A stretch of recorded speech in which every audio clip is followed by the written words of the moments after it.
What's poppin' T Squad? It's your girl Keisha, and I'm here with tonight's All Tea All Shade Life After Lockup. This is my first review on the show. A lot of you requested that I review it instead of reviewing. What did I replace this with? What I hate that I didn't want to review no more? Claws. Okay. So in tonight's episode, we see Tracy and Clint. They're going to Vegas on a little vacay now that she is going to be off of parole. But before they do that, they're gonna go see his mother and father to have brunch with them so they can get to know Tracy. Um, Tracy has to decide to go all natural and take her pieces out because she thinks that her pink weave might be a little bit too much for his mama. It cracked me up that she say that's going natural for her. Bitch, you ain't natural. That ain't natural. You just taking some clips out, bitch. That's you showing your goddamn regular length of your hair. So she picks out an outfit to see his mama that doesn't have any holes in it because Clint wants her to be very appropriate for his parents. Clint, however, does not want his parents to know they're going to Vegas because he don't want to hear his parents' mouth because he know his parents gonna tell him like that's a stupid ass idea. Why would you take this damn fresh parolee, fresh out of jail crackhead to goddamn Vegas, you fool? You just want her to leave you for some crack again. So then we switch to Andrea and Lamar. They're decorating the tree with the kids. They put pictures of Jesus all over this goddamn tree. I was just like, what in the hallmark hell am I watching? Lamar don't really see the importance of Christmas because, he spent majority of his life in jail celebrating Christmas. All them niggas got was a mug of hot chocolate and a get back to your cell. So he's ready to dip as soon as they finish decorating the tree. And he do not want to kick with them. They were supposed to watch movies and just be a family because Christmas time is one of Andrea's favorite times of the year. And as soon as he say he about to dip, everybody gets upset, especially Andrea's 14-year-old daughter Nyla calls him out on leaving because she was like, I'm putting two and two together, nigga. You already had this plan. You knew we was gonna decorate the tree, sit down and watch movies, pig out as a family, but you already knew in your head that you was not gonna be here with us. And she calls him out on his shit, and she called him immature. Like she was talking to him like she fucking him. Like Nyla was giving him the business like she married him while he was in jail, bitch. Like she was the one doing that, bitch. She says everything that her mother will not say. And although the kids do have a right to be upset, I do feel like she was being a little bit too grown and she do need to stay in the child's place. That is her mother's job to check him. But Andrea is weak as fuck when it comes to Lamar.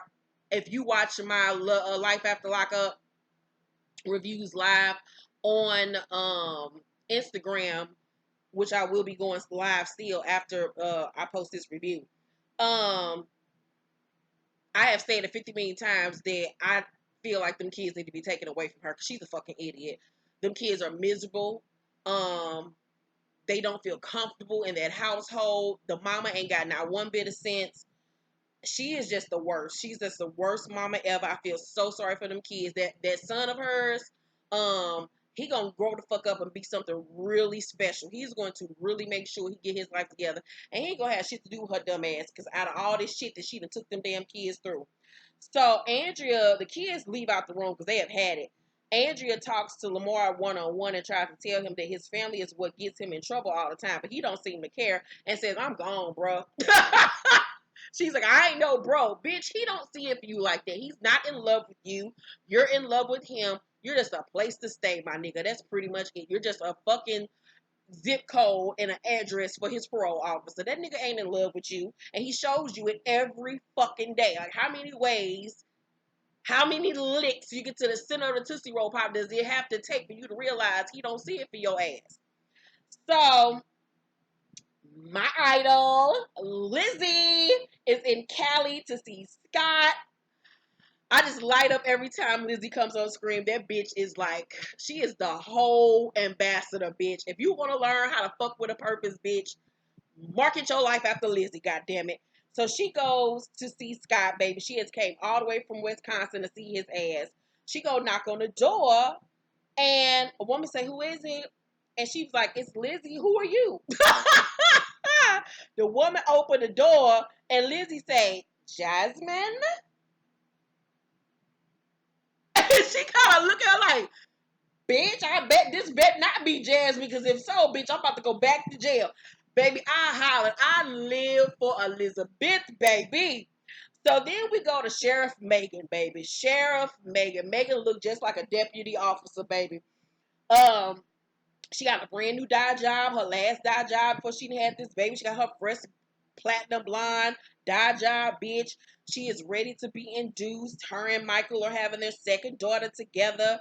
Her little friend come over who look like she a bush lesbian come over, and they sit down and talk about her being a mother of two and how she got to get everything ready. This is her last night before her baby gets here. And her friend, however, tells us that she is, however, very pleased that Michael is nowhere around because all he does is stresses her out. Like, that got to be a fucked up situation. No, you married to somebody. No, he out of jail and he not even there with you the night before you're getting induced to go have your baby. Like, what more does this nigga have to do to show you, Megan, Sheriff Megan, that he don't love you? He don't want you. You're a convenience to him, bitch. You're a wet hole and, once again, a place for this nigga to sleep, some money, a car to drive, whatever the case may be. But that nigga don't love you, and it is sad that you equate how he treats you to love. I'm sorry, not Megan. I called the baby mama the wrong thing. Sheriff Sarah. Sheriff Sarah. But them hoes is just alike. They just one lighter than the other. Both of them bitches are stupid. So in Sarah's confessional, she said it's either gonna be me or his family, because I'm not gonna let him put his family to the side for someone who essentially doesn't mean anything to him. She means something to him. She was the bitch he went to go see as soon as he got out of jail. He didn't think enough to come see you and your daughter. So I don't know where this false sense of entitlement that she gets from. Like, he constantly shows you that you don't mean shit to him, and vice versa with Megan. Like, both of y'all are dumb. So Megan is going to Michael's mama's house, even though they don't want her there. She's not even allowed on the fucking porch, bitch. They are making it very clear we don't want you here, bitch. But she say, I'm going to go anyway, because can't nobody check me, boo. She going to go sit in the driveway so she can spend time with her man, because he can't leave the house. Girl, ain't no dick that motherfucking good. I'm about to be sitting in 2 below snow just to come hang with this nigga that look like he from the Boondocks. Look like the little boy character from the little Boondocks. I've got the little boy with the braids to the back. He look just like that nigga from the Boondocks. I don't understand why these bitches want him so bad. Huey. Ain't his name Huey or some shit? I don't understand why these bitches want this nigga so bad. He dusty as fuck. He ain't got shit. He walk around in fake ass Louis Vuitton belts that he got from the flea market, bitch. Girl, bye. So she confirms that they did have sex the night before. Oh God. And she says he is the love of her life. Well, good luck with that, bitch. She also keeps on reiterating that she got a secret that she needs to tell because she don't want to be a liar like Michael. So she go to Popeye's, baby, and get him a whole motherfucking meal and go take it over there. He come outside, get in the car with her. They bring her ass outside with that fucked up ass rap she got in her head. I was like, look. Little girl, go in the house. Go in the house. Your dye job is a mess, and that rap, that dry ass rap with that part, and that rap come like right here. Girl, if you don't go in the house, they got that bandana tied around your head. Girl, go eat some pussy, you little dyke. Girl, shout out to Day Day. Day Day my bitch, though. So, he get in the backseat with her because he want to fuck or he want his dick sucked. She like, no. And the fact that he even asks you to fuck him in the backseat of in the driveway, backseat of the car in his mama driveway in 2 below snow with camera crews shows you are just a slut bitch to him. Like, girl, ugh. So Megan said, remember when, anytime somebody start off some shit with, remember when some shit is about to go down. So she said, remember when you sent your friend to give me that money? And Michael said, who, Rock? And she was like, yeah. He was like, yeah, I remember. What? And she was like, so, like, I flirted with him and gave him attention. And he kind of looking at her like, bitch, what you say? So Megan says Michael owed him money for his lawyer that she paid for. He had no way of getting it to her because he was locked up. So he sent his partner to go give her the money. Michael said, did you fuck him? She was like, no. She's like, did you kiss that nigga? She said, no. It was all via phone. So he said, did you send pics? She was like, yeah. I was like, Megan is a savage, bitch. Making this more gangster than what the fuck we thought.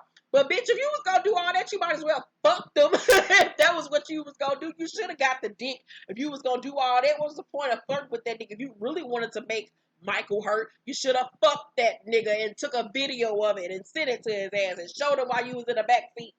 So she said, yeah, but I wasn't naked or nothing like that. It was for me. It made me feel better. Like, it was some woman empowerment type shit. She was like, I mean, but I'm sorry. Michael said, don't be sorry, be careful. And I was like, oh, that kind of turned me on, little Huey. He got out of his car. She was like, you know, you be careful, don't slip. And I was like, okay, Megan, bitch, come on with the comeback. What, Kyrese, I'm filming?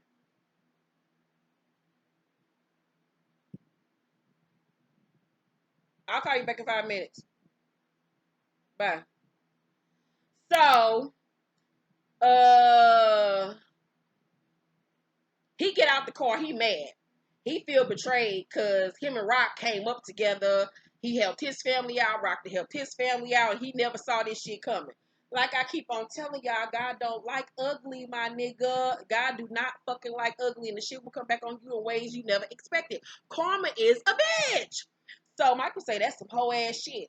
Ain't that the pot calling the kettle black? So, um, we go to Brittany, who is out having margaritas and chips and salsa with Sasha, who is about to be sentenced the next day for the burglary homicide thing she was involved in. And Brittany was like, you know, if you do end up going to jail, this might be our last time seeing each other because I'm a convicted felon, so I ain't gonna be able to come see you. And Sasha like, damn, I didn't even think about that. So they both kind of get really sentimental and, you know, in their feelings because it's already their last time seeing each other as friends. So then we go back to my boo Lizzie, and Lizzie say, Jasmine? And Charlene say, no, Charlene look like what Black China gonna look like 20 years from now. So Lizzie say, where's Scott? And Charlene say, let me go find him. Lizzie say, yeah, because I'm coming in. Like, Lizzie would put her dick on the table real quick. Like, who is this bitch up in my nigga shit? So Scott come around the corner and his whole face lights up as soon as he sees her. And he was like, he hugged her real tight. He was like, I missed you so much. And she hugged him. And then she got the fucking with the dog and shit. And then she stand up and she was like, I got something for you that I brought from Wisconsin. And she go reach in her purse. The next thing we know, she said, whap! And she slapped the shit out of him. And I was like, wait a minute, Lizzie. That's domestic violence. You gonna go back to jail, bitch. I was like, why the fuck she done hauled off and slapped the shit out of Scott? But I was here for that shit. I was like, this is why that bitch is my motherfucking idol, bitch. She say, that's for cheating on me. He was like, no, I never did. So we found out she mad because he got with Jasmine right after he got with her. And I was like, Lizzie, sit your ass down. You decimated that man last. He told him you ain't want to be with him because he ain't had no motherfucking money, bitch. You gonna get mad because he saw fuck with somebody else that was pretty after you. Girl, sit down. So he was like, sit down or whatever. And so she looking at his furniture like, is this clean? And it didn't look clean. It looked dusty as fuck. She was pulling lint and dimes and shit all out the couch cushion. So she stood on the edge of it. I was like, bitch, I love you. So he says that he and Jasmine never had sex. They just rode bicycles and some shit together. He asked her, has she dated or slept with anyone? And Lizzie was like, of course, I've slept with millions of guys. I was like, bitch, you ain't shit. Scott got pissed off. He's like, don't be sarcastic. And she was like, I haven't slept with anyone, Scott. So Scott get mad and go outside and she followed him. And he says Jasmine would never compare to Lizzie because he still loves her. And I was like, obviously. So she asked him on a date, and he was like, I'll think about it. She was like, oh, okay. Well, guess what? I'm going to be here at 10 o'clock in the morning to come get you. And she strolled the fuck off and leave. And I was like, bitch, you better pull a boss move, ma'am. So he go back in, and he tells Charlene that she taking him out on a date. She was like, I'm so sick of going on this emotional roller coaster with you. I'm on an emotional roller coaster. Loving you ain't nothing healthy. Loving you was never good for me. But I can't get off. I'm gonna sing for y'all really one day.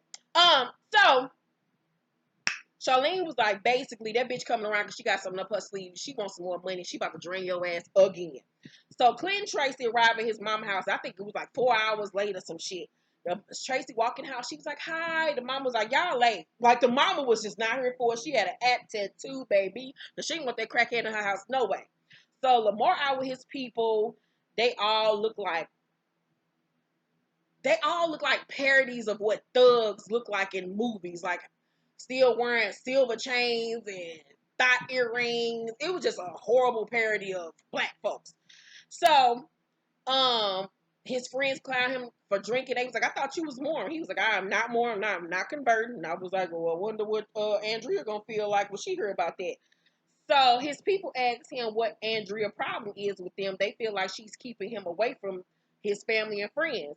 And in Lamar's confessional, he says, he loves being married, but the hard part about being married to Andrea is that she don't drink, she don't smoke, she don't party like all the other people in his life do. And I was like, nigga, that's a good thing. Because your ass needs to stop. Because you look like you one more drink away from killing the fuck over, nigga. You look like you got gout, diabetes, high blood pressure, everything. So his friends say, are you in love with her or do you feel obligated to be with her because of everything she did for you while you was in jail? And somebody at the table said, good question. I was like, that is a very good question. And Lamar was like, she was there for me doing this. She was there. He never said he fucking loved her. And I was like, well, how many more ways again do this nigga got to say he don't love her ass? He only with her for what the fuck she could do for him. Duh. So Brittany comes home late and Marcelino was mad as always, and he get even madder when he found out she was drinking and that she didn't drive home. She took an Uber and left the car. Now I would have been mad about that shit too. Like, bitch, now who gonna go back and get this car? I gotta get up in the morning and take your baby to fucking school. Like, who just leave cars places? Like, motherfuckers won't steal that shit. Like, that was a little bit irresponsible as fuck. Now her having drinks to come home late, boy, sit down somewhere. So she immediately get mad. She was like, fuck you, I'll go get the car. She was like, your attitude is too much right now. Marcelino follow her. He was like, you're being too sensitive. You're not respecting the schedule. He just kept on saying, you're not respecting the schedule. She was like, look, this military shit you got going on is too much for me. Everything don't gotta be your way. You go get the fucking car. And I was like, you better stand up for yourself, Brittany. So Clint mama want to know what excuse they have for being late because his daddy didn't already left and went back to fucking work. And they was like, sorry for being late or whatever. The mom was like, all right, just come on so we can eat this damn food so I get the fuck about my house and I can disinfect everything when you niggas leave. So Tracy is very sweet though. She's like, thank you for so much for inviting me into your home. You have a beautiful house.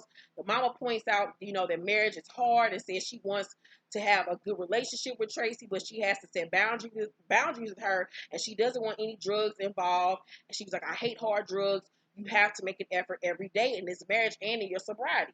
So Tracy said, I've lost 10 years of my life from stupidity with drugs and stuff like that. And the mom was like, I really feel sorry for you, Tracy, but you have to prove yourself to me. You break your trust with me and we're through. And I don't blame her. She has somebody got to be stern with the bitch. So Clint, however, says in his confessional that he's hiding something from his mother that is just as bad as what Tracy did to him when she stole that damn car. I was like, what has this man did? I bet you he done did something, put something in his mama name or something. He done fucked them people over, and I can't wait to find out what the fuck he done did. So we go back to Megan and Michael, and Megan sitting in the car still. She still ain't left. And she say, I look past all your shit. You broke me. You broke things in me that I had to fix on my own. And I'm like, bitch, this ain't a Lifetime movie. Shut up. So Michael say, nah, that shit flawed to me. So what, he's supposed to be saying the same shit you telling me? Talked about his friend. And Megan was like, what, did he kiss me? That was it. And so me and Michael both looking like, wait a minute, bitch. You just said 5 minutes ago that it was just a phone thing. Y'all never had sex, nothing ever happened. Now you telling me you motherfuckers kiss? Wait a minute, bitch. So he called her out. And I was like, ooh, bitch, you done fucked up now. You've been talking too damn much. He was like, you never said y'all kiss. She was like, well, I'm telling you now. And Michael say, you tell me I should come tell you things, that I should be open with you, and I should feel comfortable with talking to you, but you out here fucking with my nigga while I'm in jail. It's boundaries to this. I know fucked your sister, your cousin. Sir, you got a whole wife and a baby. And another baby on the way. Shut up. Ain't no boundaries to this thing, nigga.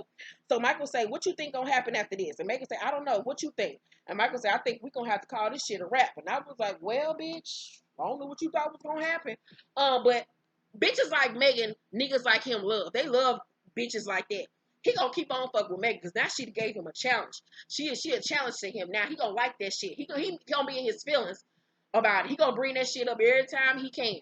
But he still gonna fuck with her ass. She ain't going no motherfucking where.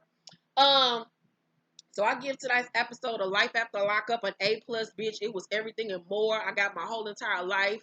Everybody's stupid, and I'm here for it. Everybody dumb except for Lizzie. Lizzie is the champion, bitch, of the world. Let's talk down below. Let me know what you think. Make sure to thumbs up this video, like and subscribe, hit that notification bell button. I'll see you guys on the next video. Bye.